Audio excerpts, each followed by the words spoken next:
Oi gente, Pietro aqui. Como vocês já sabem, esse aqui é o episódio 2. E nesse episódio 2 a gente vai aprender a como se joga xadrez. No episódio 1 a gente aprendeu a como controlar as peças e tudo isso.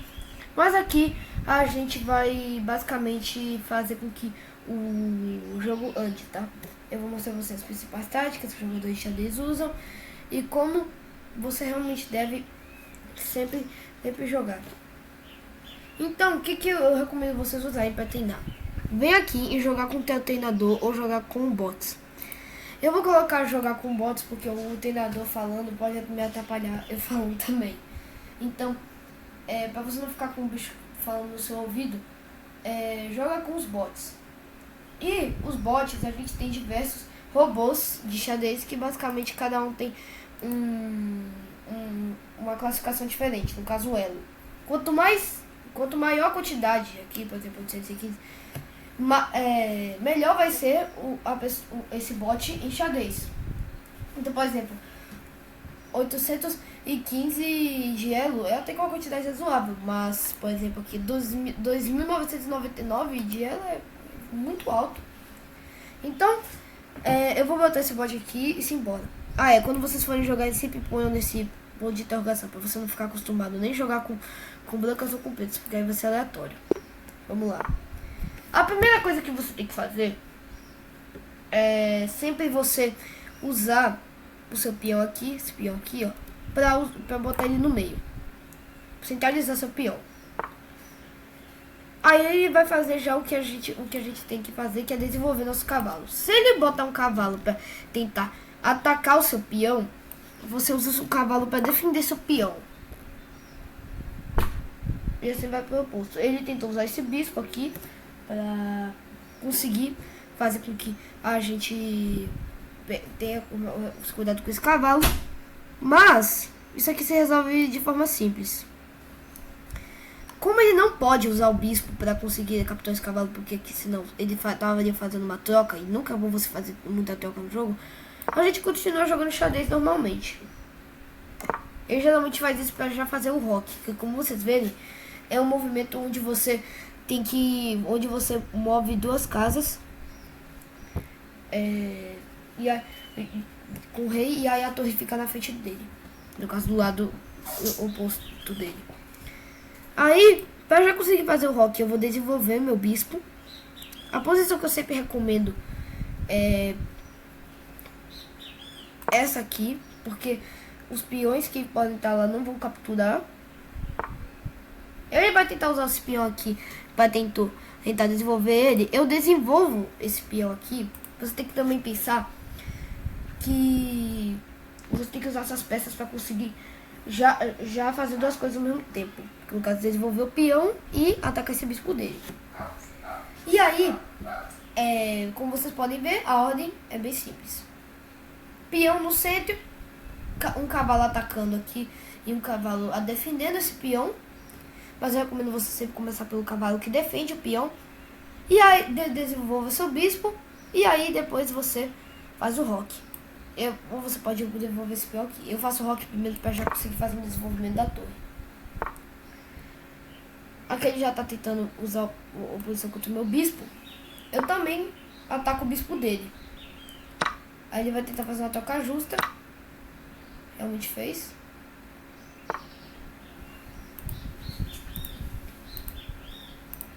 Agora ele vai tentar desenvolver os peões lá do canto.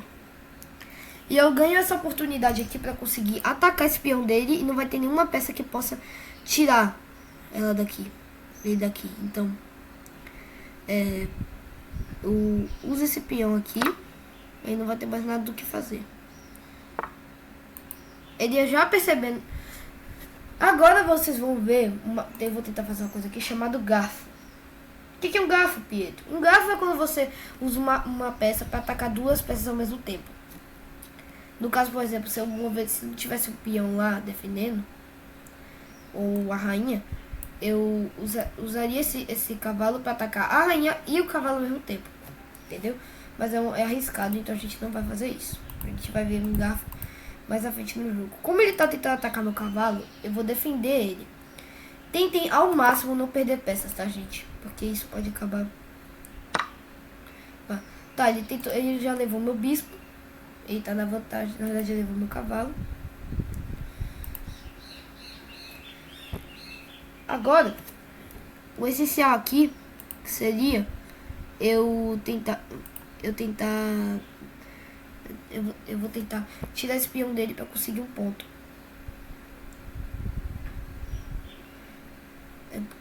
Porque aqui eu vou estar numa casa protegida, nada vai poder tirar daqui.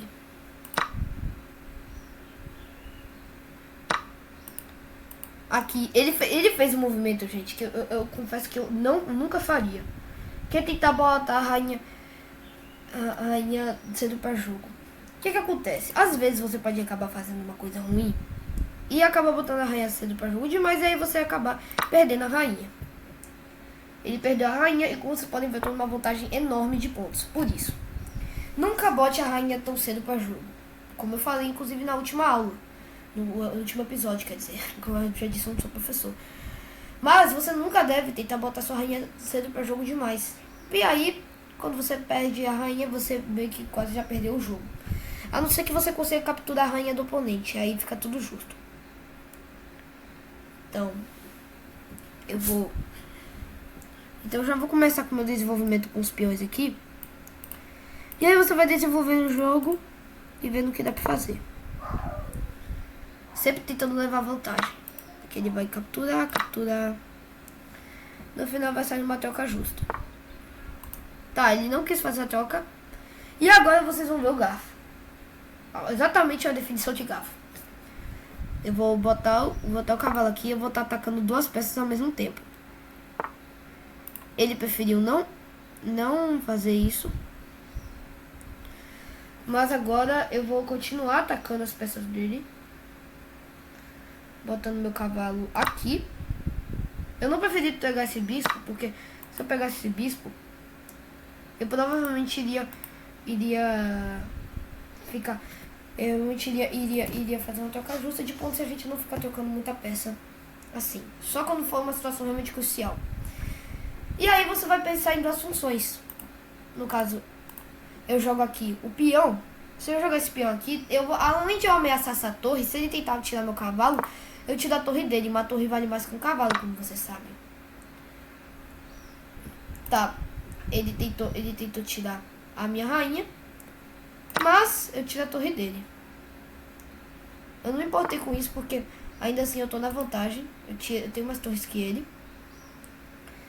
E como a torre dele tá presa lá, não tem como mais o que fazer, eu vou botar a torre aqui. Vou botar aqui. Ele não vai ter mais o que fazer. Tchau, tchau pra torre dele.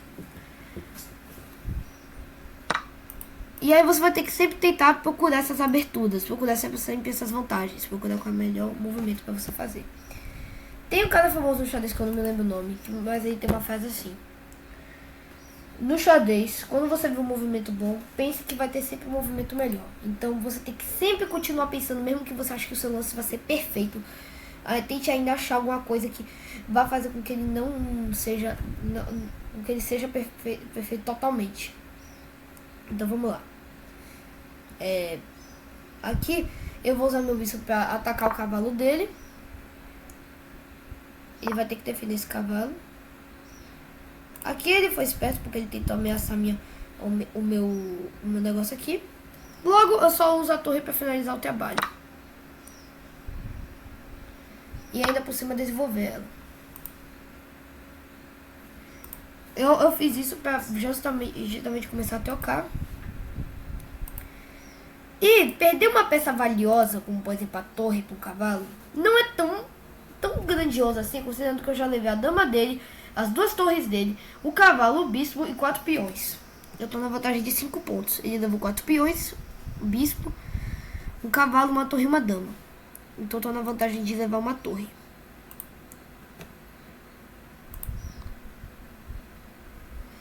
Aqui, agora o que você vai tentar fazer? Se tiver uma peça que tá faltando pra você conseguir seu povo, você vai ter que focar no desenvolvimento dos peões. Esse desenvolvimento dos peões, você tem que já ir desenvolvendo eles quando seu adversário ainda tá tentando atacar seu rei. Então, Vamos tirar o elefante da sala, que no caso é esse bispo aqui. Porque ele tá enchendo o saco. Ele preferiu desenvolver o peão do que salvar o bispo. Eu achei isso uma decisão meio ferrada, considerando o fato de que ele poderia muito bem ter defendido esse bispo e evitar perder ele pra mim. Aqui eu uso o bispo pra dar cheque e atacar o cavalo, um garfo, no caso. Eu ataquei tanto o rei dele quanto o cavalo e agora eu tomo o cavalo dele.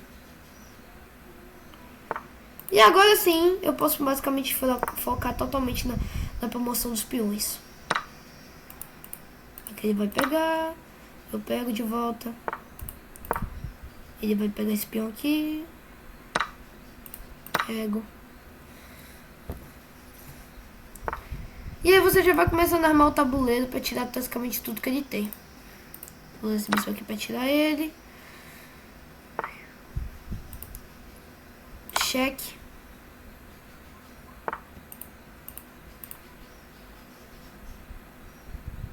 Aqui ele pode até tirar esse bispo, mas ainda assim não tem muito o que ver de fazer.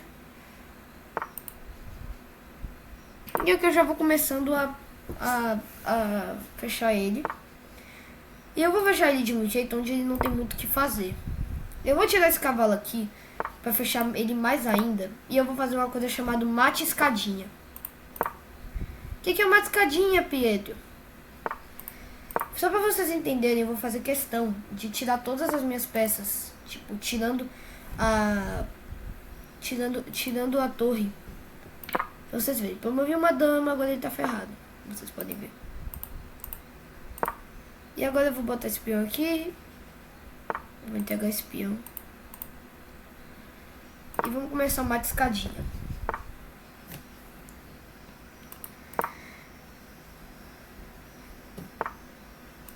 Tá, ele vai ter que recuar esse rei. E agora eu vou promover a uma dama também. 2 damas em campo. Eu vou usar só as 2 damas, tá? Eu não vou usar a torre, não. Você vai começando a fechar ele por uma linha de cada. Então, por exemplo, eu tive que fechar ele aqui. Ele vai ter que ir pra baixo.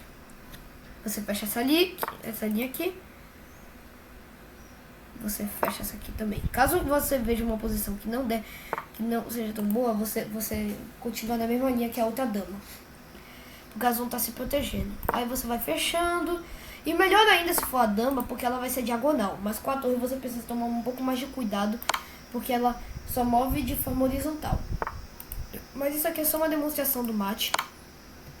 Então, se vocês quiserem praticar esse mate escadinha, façam aí. Como vocês podem ver, eu consegui dar uma escadinha nele, porque agora o rei não consegue fechar ele. As 2 linhas estão bloqueadas e aí vocês viram como é que se faz. E para você, se você quiser fazer com que ele te analise, você vai na análise da partida. Essa análise da partida, o treinador vai te falar tudo que você fez. Então, e o que você poderia ter feito melhor. Então vamos lá. Aí ele vai botar aqui, você ignora, porque precisamente eu só pago esse negócio.